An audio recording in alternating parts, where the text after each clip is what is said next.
How's negativity carried? Well, is it your internal thoughts?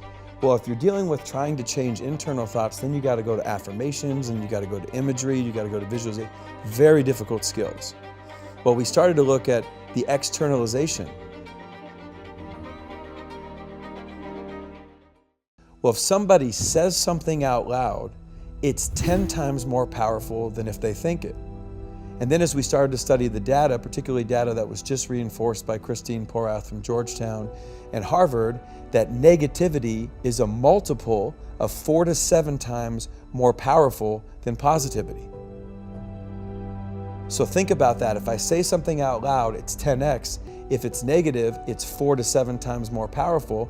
So when I say negative things out loud, it's 40 to 70 times more likely that that will happen or cause a result that won't be good for me than if I just didn't say anything. So Billy Buckner, who just passed away recently, was an 8-time Gold Glove, a great baseball player, where he made a mistake in sports that would be one of the biggest sport bloopers in history. And in 1986, he let the game-winning run score on a ground ball through his legs that ultimately would give the Mets the World Series. And I saw an interview that was done in 1990, that resurfaced in 1995, where Buckner was interviewed 12 days before the World Series. And he said, you know, the dreams are to win the World Series, and the nightmare would be for me to let the game-winning run score on a ground ball through my legs. Buckner had even joked about such a possible bad play just weeks before the game. The nightmares are that you're going to let the winning run score on a ground ball through your legs. So. Little roller up along first, behind the bag, it gets through Buckner. Here comes Knight, and the Mets win. You know, and then ultimately that's exactly what would happen. By saying that out loud, what did he do? He didn't make it happen, but he increased the probability. And this is what I want people to understand. Your internal thoughts are all over the place. I think that what he did is a subconscious plant. By verbalizing it, he's planting it in his subconscious. He doesn't want it to happen, but it becomes something that's ultimately on his mind, and he gave it more power by verbalizing. Pistol Pete Maravich, a basketball player, I'll give you but he was interviewed at 26 years old, and he said, you know, I don't want to play 10 years of pro basketball and die at the age of 40 of a heart attack. Well, he played 10 years of pro basketball and in Pasadena, California, died of a heart attack at 40. So negativity is the most powerful thing we're combating. Look at our politics today. A positive message versus a negative message, no chance. To my dad, when he was raised and he was teaching, the only thing was positive and negative. So if you weren't negative, you had to be positive. But that just never made sense to me. And if we could just learn how to not be negative, how to not externalize negative, then ultimately that would help them more than ever trying to be told to be positive. And heard one of the most successful magazine entrepreneurs in the world speak. He said, well, this guy was failing out of high school. He was struggling. He was raised by a single mom in the Midwest. Well, this guy takes it. He's bombing. He's failing out of school. He doesn't expect anything as he's telling the story at Toastmasters. Well, he gets a 1480 out of 1600.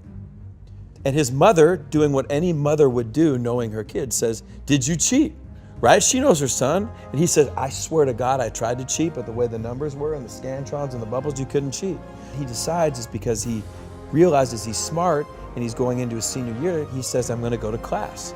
Now he starts to go to class. He doesn't hang out with who he did when he didn't go to class. All right?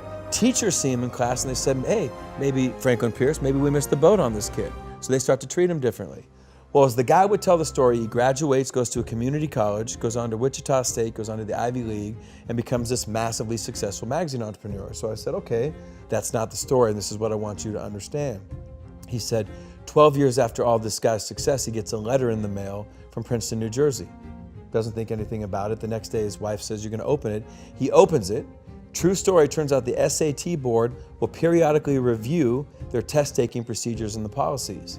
The year he took the test, he was one of 13 people sent the wrong SAT score. His actual score was a 740 out of 1600. But what happened? My whole life changed when I started acting like a 1480. And what does a 1480 do? He goes to class. So A, your language is powerful, but number 2, your behavior is way ahead of your success.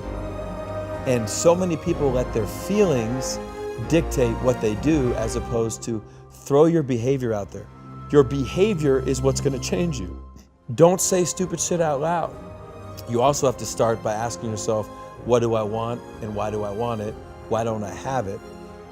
Are affirmations important? Absolutely, they're important. Are changing from the inside out important? Yes, but they're not the starting points. I want to demystify the idea that change is a challenge. 여러분도 한번 상상해 보시면 되는데 파란색 코끼리 떠올려라. 떠올려 보세요. 파란색 코끼리 떠올려 보세요 하면 이제 떠올렸어요? 파란색 코끼리 떠올리지 마세요. 파란색 코끼리 떠올리지 마세요. 파란색 코끼리 떠올리지 마세요 하면 또 더 떠올라요. 맞아요. 파란 코끼리는 원치 않는 거였거든요. 근데 파란 코끼리 떠올리지 말라고 언급하니까 파란 코끼리 오히려 더 떠올라요. 무의식의 언어인 상상으로. 네. 그럼 논리적으로 그걸 통제할 수가 없어지죠. 무의식을 모르니까 이런 오류를 범하는데 자신의 목표를 외쳐라 했더니 나 가난하게 안 살 거야. 나 사업할 때 안 망할 거야. 나 불행하게 안 살 거야. 나 힘들게 안 살 거야. 나는 시험 못 보지 않을 거야. 심지어 난 엄마 아빠 같은 삶 안 살 거야. 무의식을 모르면 그러니까 원치 않는 것에 집중을 뺏기는 정작 원하는 것엔 힘이 계속 배가 되지 않고 어떤 누구도 무의식을 완벽하게 통제 못 하거든요. 저도 죽을 때까지 완벽하게 못 통제해요. 그래도 누구보다 통제하려는 노력을 계속 해 나갔어야 돼요.